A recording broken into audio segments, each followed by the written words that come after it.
Okay, let's dive right in. We're tackling something that sits, well, literally beneath our feet and swirls above our heads, managing natural hazards. And understanding these hazardous environments we live Yeah, in, yeah. exactly. For this deep dive, you've shared a really interesting stack of sources. There's a checklist, some detailed notes, and importantly, a compelling set of visuals. Right. Diagrams, maps, charts. Yeah, and some pretty dramatic images too. Collapsed buildings, volcanic eruptions, hurricanes from space, world maps showing hazard zones. Diagrams of Earth's structure, plate boundaries, even a hydrograph. It's quite a collection. It really is. It grounds the topic, showing both the raw power of the physical world and its direct impact on people. Mhm. So our mission today is to really unpack these sources for you. We want to go beyond just listing facts. We'll explore the fundamental concepts behind natural hazards. Connect the dots on their impacts, look at how we try to manage them. Right, and pull out the most important, maybe even surprising insights the sources offer. We'll journey from the Earth's core outwards. Cover the main types: earthquakes, volcanoes, cyclones, floods, droughts, What causes them, their effects, the different management strategies. and even touch on the unexpected opportunities these forces can sometimes present. All right, let's start where the sources do with the Earth itself. You think about hazards happening on the Earth, but the sources really emphasize it starts deep within it. Yeah, absolutely. What's the absolute must-know about the Earth structure to sort of get this? Okay, well, it's like an onion, basically, but, rock and fire. At the very center, you've got the core, intensely hot. Right. Around that is the thick mantle, and then the relatively thin outer layer, the crust. That's where we are. And this crust, it isn't uniform, is it? The sources mention oceanic and continental. What's the big difference there? Well, think of oceanic crust as thinner and denser, mostly basalt rock. The sources link this to the term SEMA. SEMA, okay. Continental crust is thicker, it's less dense, more like granite associated with sile, and that density difference is really key later on. Okay. Denser and thinner under the oceans, thicker and lighter under the continents. Yeah. Got it. Now, the sources also bring in the lithosphere and asthenosphere. This is where things start to move. Precisely. The lithosphere is that rigid outer shell, so the crust plus the very upper part of the mantle. But it doesn't sit directly on the rest of the solid mantle. It sits on the asthenosphere. Okay. The sources describe the asthenosphere as solid, yes, but plastic. Or flexible, maybe. It's hot enough that it can slowly flow over like vast timescales. Plastic rock. Yeah. That's a strange image, but okay, I get it. Something solid that can deform slowly. Yeah. So the rigid lithosphere plates are basically floating or being carried along on this flowing asthenosphere. That's spot on. And the sources point to convection currents within the hotter, deeper mantle as the engine driving this whole thing. Convection currents, like heat circulating. Yeah, imagine giant slow-motion conveyor belts of rock circulating heat from the core up towards the surface. These currents tug and push on the asthenosphere. Which then moves the lithosphere plates sitting on top. Exactly. And that movement is plate tectonics, the source of so many of these dramatic hazards. That's it. Where these huge plates interact their boundaries, that's where the energy gets released. Okay, the sources detail different ways these plates interact. Can you walk us through what happens at these boundaries? Absolutely. So first you have divergent boundaries, Hmm. or constructive, they're sometimes called. That's where plates pull away from each other. Pulling apart. Right. As they separate, magma rises up from the mantle, cools, and creates new crust. This causes shallower earthquakes, and you can get gentle shield volcanoes. It also builds up vast undersea mountain ranges, like the mid-oceanic ridge shown on the maps. Okay, pulling apart. What about smashing together? Those are convergent boundaries, or destructive. Here, plates collide. Now, if an oceanic plate meets a continental plate, The denser one goes under. exactly. The denser oceanic one dives under the continental one into the mantle that's called subduction. Subduction.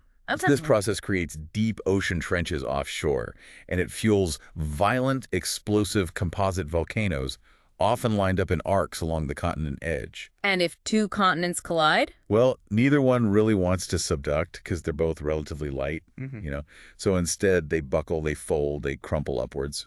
Creating mountains. Massive fold mountain ranges, yeah. Like the Himalayas, that's continent collision. Okay, so pulling apart, colliding, and then grinding past each other. That's the third type, a conservative boundary. Here, plates just slide horizontally past one another. Like the San Andreas Fault. Exactly like that. They might be going in opposite directions, or even the same direction, but at different speeds. There's huge friction. Pressure builds up and builds up. For years, maybe centuries. Yeah, decades or centuries, and then snap. That sudden release of energy is a major earthquake. And no volcanoes here? No. The sources correctly note that. There's no gap opening up for magma and no subduction happening to melt rock. Just intense friction in earthquakes. So earthquakes are a key feature at most boundaries then. Speaking of which, the sources mention the focus and the epicenter. What's the difference? Okay, think of the focus as the earthquake's actual starting point, underground where the rock first ruptures. Right. The epicenter is the point directly on the Earth's surface, right above the focus. Ah, okay. So that's usually where the shaking feels strongest. Typically, yeah. And where damage is often greatest. And to measure that shaking, the sources bring up the Richter scale. What does that actually tell us? The Richter scale measures the magnitude, basically, the amount of energy released by the earthquake. Yeah. It's a logarithmic scale, so each whole number up is a big jump in energy. And the sources give a rough guide to the damage. Yeah, it's useful as a general idea. Like up to magnitude 4, you might feel it, but probably no damage. Okay. Then, say, 5 up to 7, you start seeing damage, especially to poorly built structures. Wow. Magnitude 7 to 9 means major, widespread destruction. And 9 or above, that's near total devastation. Yep. Catastrophic. Looking at the examples from the source table, wow. Haiti in 2010, magnitude 7.0, but a staggering 316,000 deaths. Yeah. Then Japan in 2011, a massive 9.0, but around 20,000 deaths. Still terrible, A but... huge difference, right? And Nepal, 2015, 7.8, about 8,500 deaths. It's striking how the death tolls vary so much, even for similar magnitudes sometimes. And that's absolutely critical. It shows that the physical event, the magnitude, is only part of the story. It's not just the quake itself. Not at all. Oh. As those numbers starkly show, vulnerability matters immensely. Things like population density, building codes, the quality of infrastructure, preparedness levels, rescue capacity. All the human factors. Exactly. They dramatically influence the final human cost. That Haiti number versus Japan's, despite the higher magnitude in Japan. Well, it really forces you to think about that huge difference in resilience in development. It's a really powerful point right at the start. Okay, let's shift gears. From the powerful forces within the Earth to the powerful forces above us, in the atmosphere of tropical cyclones. Hurricanes, typhoons. Right. The sources define them and show us on a map where they tend to form. Yeah, tropical cyclones, different names in different places. Hurricanes in the Atlantic, typhoons in the Pacific, Willy Willies near Australia. They're these vast, swirling storm systems. And the map clearly shows they're concentrated in the tropics. Usually between 5 degrees and 20 degrees north and south of the equator, it says? That's right. You don't usually see them right on the equator itself, interestingly. And they need very specific ingredients to get going and grow, don't they? What are those key conditions from the sources? They're quite fussy. First, they need a deep layer of humid, warm, unstable air. And crucially, they need warm ocean water. How warm? At least 27 degrees Celsius, the sources say. Mhm. And not just at the surface down to a depth of 60 meters or more. This warm water is their fuel source, like a giant heat engine. Ah, okay. That's why they form in late summer, when the sea is warmest. Exactly. They draw that heat and moisture energy from the sea. Got it. Warm water provides the energy. What about the spinning motion? That's where the Coriolis force comes in. It's an effect of the Earth's rotation. Right. The sources mention it's stronger away from the equator. This helps get the air starting to rotate.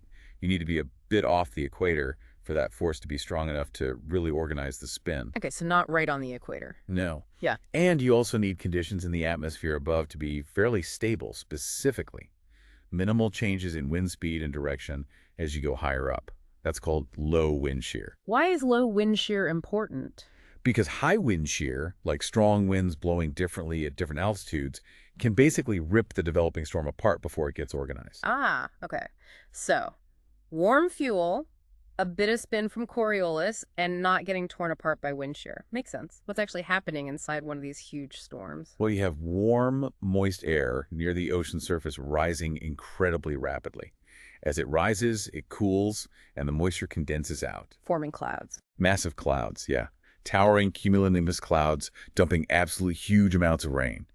And as that air rises, more air spirals inwards towards the low-pressure center at the surface to replace it. Feeding the system. Exactly, feeding the system, making it spin faster and faster. It's like water going down a drain, but on a colossal atmospheric scale. And like earthquakes have magnitudes, these cyclones have categories based on their intensity. Yes, the Saffir-Simpson hurricane wind scale, usually categories 1 through 5. And the sources link those to wind speed. Right, and wind speed directly relates to the potential for damage and also the height of the storm surge. The storm surge. That's the wall of water pushed ashore. Yeah, it's often the most deadly part. So a Cat 1 might have winds of, say, 74, 95 mile per hour, causing minimal damage, maybe a 4 or 5 foot surge. Okay.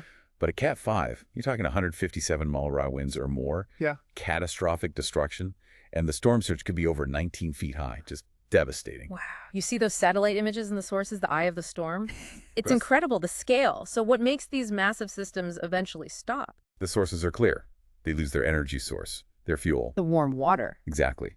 When they move over land, they're cut off from that warm, moist air supply from the ocean. Mm-hmm. The friction from the land also helps slow them down. And cold water, too. Same effect. Moving over colder ocean water also cuts off the fuel supply, and they weaken and dissipate. Okay, switching gears again. From the air to water on the ground, specifically too much or too little, flooding and drought. Hydrological hazards, yeah. Flooding first. It seems like it's often a mix of natural conditions and human actions. Absolutely. The sources lay this out really clearly.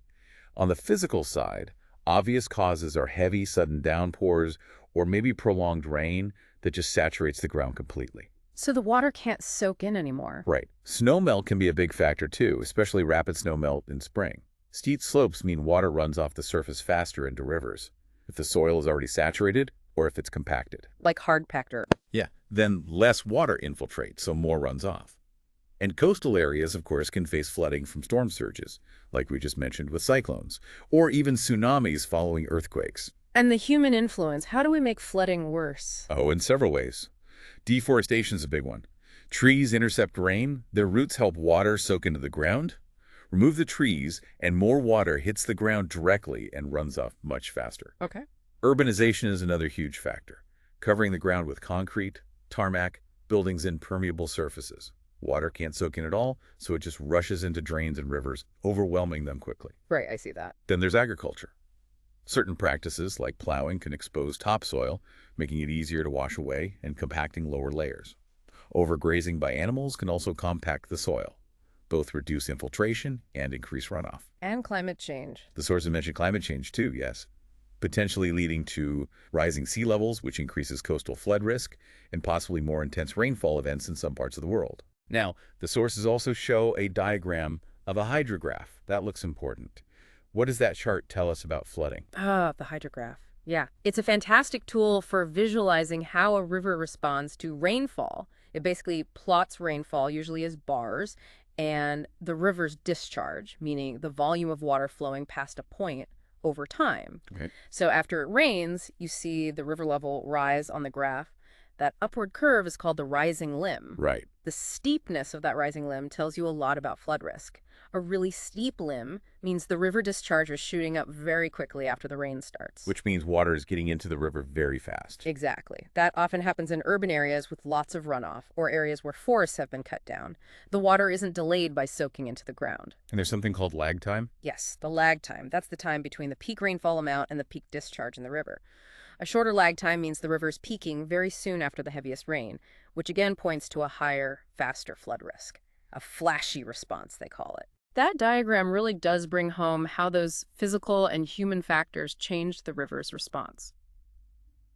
Okay, now onto the flip side, not enough water. Drought. What causes drought according to the sources? Drought is often linked to weather patterns, specifically prolonged periods of high-pressure systems settling over an area. High pressure means sinking air, which suppresses cloud formation and rainfall. So just no rain for a long time. Pretty much. The sources also highlight the big influence of large-scale climate patterns, particularly ESO, the El Niño Southern Oscillation. El Niño and La Niña. Exactly. El Niño years often bring warmer, drier conditions to some parts of the world, increasing drought risk there, while La Niña can do the opposite, bringing colder, wetter conditions. These patterns shift rainfall around the globe. And climate change again. Climate change is mentioned again as a factor, yes, potentially leading to shifts in precipitation patterns, maybe less rain in some areas, and also higher temperatures, which increase evaporation from soil and water bodies, worsening drought conditions. And just like floods, can human activity make droughts worse too? Oh, absolutely. The sources point to several human factors that contribute to drought severity and also to desertification, which is land turning into desert. Like what?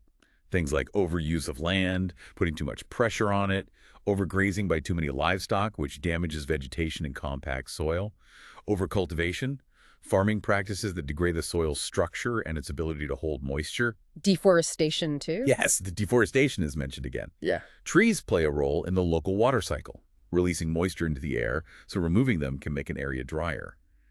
And building dams is also noted. While they store water, they also reduce river flow downstream, which can worsen drought conditions for people relying on that water further down the river. The sources also mention something called the ITCZ in relation to drought. What's that? The ITCZ. That stands for the Intertropical Convergence Zone. It's basically this band of low pressure near the equator where warm, moist air converges and rises, creating a belt of heavy rainfall. This whole band shifts north and south seasonally, following the sun's strongest heating. Many tropical regions rely on the ITCZ passing over them for their rainy season. So what happens if it doesn't arrive? Well, that's the problem. The sources explain that if the ITCZ fails to move as far north or south as usual, or if it shifts away too early, the regions expecting that rain can experience severe drought. Is there an example? The Sahel region in Africa, just south of the Sahara Desert, is given as a classic example in the sources. It's shown on one of the maps. The movement of the ITCZ there is quite variable, and when it doesn't bring enough rain, combined with other pressures like land use, it leads to frequent devastating droughts and ongoing desertification. Okay, so we've looked at what causes these events, from the Earth's internal engine to atmospheric shifts and water cycle disruptions.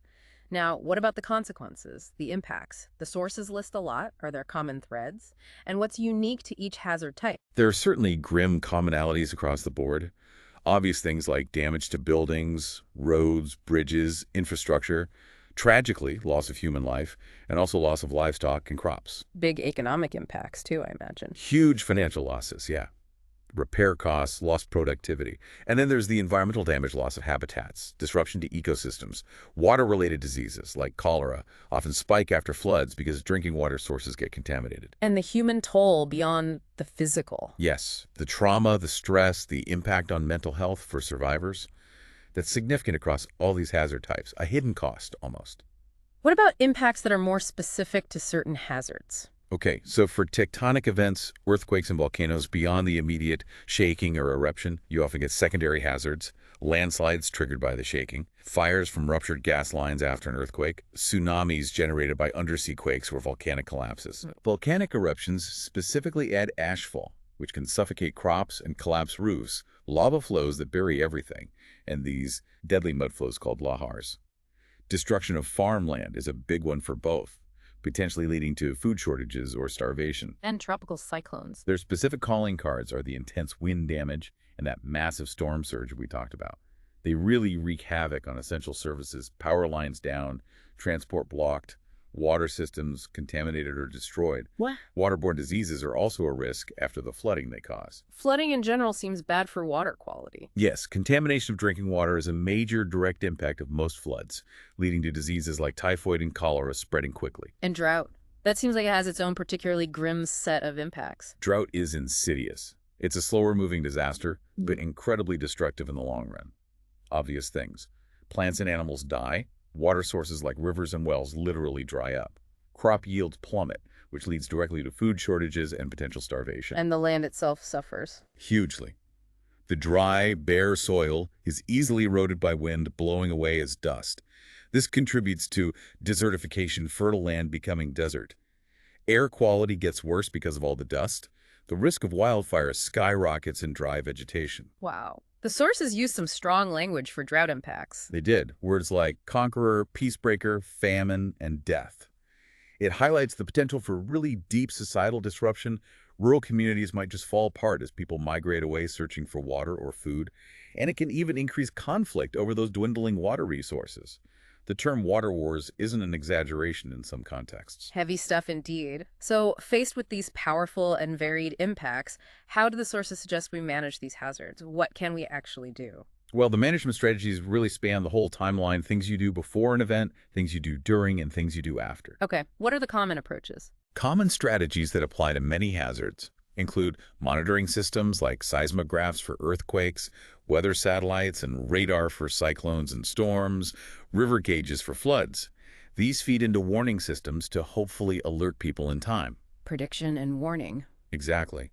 Then there's building things differently, stronger, building codes, constructing protective structures like seawalls or levees. Disaster preparation at the community and individual level is crucial too. Like having emergency plans. Yeah, having plans, practicing drills, people having emergency supply kits, having trained rescue teams ready to go. During an actual event, evacuation is often the main life-saving action. Getting people out of harm's way. Right. And then afterward, the focus shifts to rescue, providing aid, food, water, shelter, medical care, and eventually the long process of rebuilding infrastructure in communities. International aid often plays a big role here too. Are there any hazard-specific management techniques that the sources highlight? Yes, definitely. For tectonic hazards, like earthquakes and volcanoes, land use zoning is really important. Basically, deciding where it's safe or unsafe to build certain things.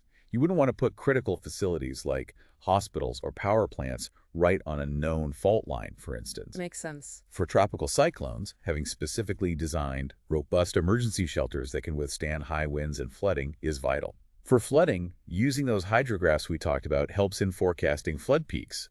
And there are lots of specific flood management techniques, building levees higher, straightening or widening river channels to carry water away faster, creating flood bypass channels or storage areas. A whole field of engineering, really. It is. And for drought, that seems harder. How do you manage a lack of water? Drought management is challenging. It involves monitoring rainfall and water levels closely. Providing emergency water supplies in the short term is key.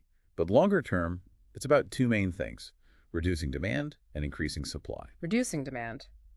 Water conservation. It's exactly. Promoting water-saving habits, fixing leaks in pipes, using water-efficient irrigation in agriculture. And on the supply side, the sources list various strategies: building dams and reservoirs to store water when it does rain, drilling wells to tap into underground aquifers. If there's water underground. Right. Implementing water transfer schemes to pipe water from areas with more water to those with less. Building desalination plants, especially in coastal areas, to turn seawater into fresh water, although that's expensive and energy intensive, and encouraging simpler things like rainwater harvesting, collecting rainwater from roofs. It all seems like applying technology and planning to try and reduce the risk or cope with the outcome, but the sources raise a really fundamental question. Given all this danger, why do people still live in these areas prone to hazards? Yeah, it's a complex human question, isn't it? And the sources point to several powerful reasons. Sometimes it's simply strong family ties, cultural identity, roots in a place that go back generations. People don't want to leave their history. Sometimes there are significant employment opportunities that are tied to the place, maybe even linked to the hazard itself. Think tourism near scenic volcanoes, or farming on those fertile volcanic soils or river floodplains. So economic reasons. Definitely. And crucially, for many people around the world, they simply don't have the economic means to move away. They can't afford to relocate, even if they know the risk is high. Trapped by poverty, almost. In some cases, yes. And finally, the sources suggest there can be a level of trust or confidence in the science, in prediction, in early warning systems, in evacuation plans. People might feel the risk is managed well enough to be acceptable. It's a fascinating mix of history, economics, inertia, and maybe a bit of faith in our ability to predict and respond. Now, you mentioned surprising opportunities earlier. The sources actually touch on benefits from these powerful destructive events. It seems counterintuitive, doesn't it? But yes, what's truly fascinating is that the same geological and hydrological processes that cause devastation can also create valuable resources. Like what? Well, flooding, for instance. While terrible when it damages homes, the floodwaters receding from agricultural land can leave behind a layer of incredibly fertile silt. This rejuvenates the soil naturally, boosting crop yields in the future. Ancient Egypt and the Nile floods are the classic example. Ah, right.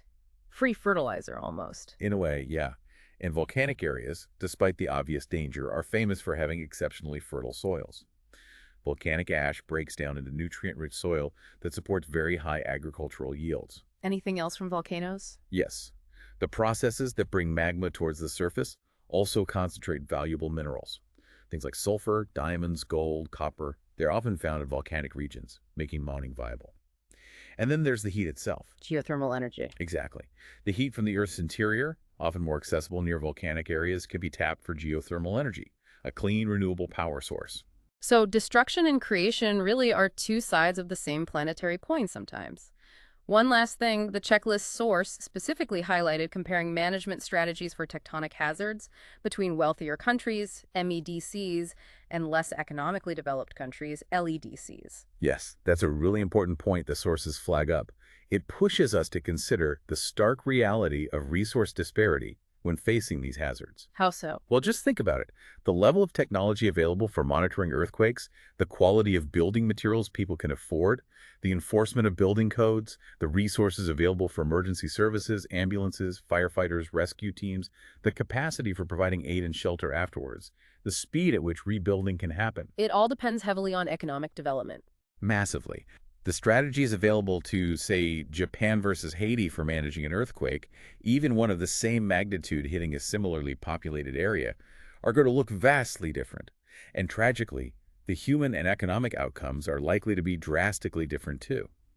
It's a critical lens the sources invite us to use when thinking about hazard management globally. So what does this all mean? We've taken quite a journey through these sources, starting deep inside the Earth, moving up through plate tectonics, into the atmosphere with cyclones, across the land with floods and droughts. We've seen the raw power, explored the often devastating impacts, Looked at the range of ways we try to predict, prepare, and respond. and even found some of those surprising opportunities they can offer. It seems clear that these events are fundamentally driven by physical Earth processes, but they become hazards or disasters because of us, because of humans. Absolutely.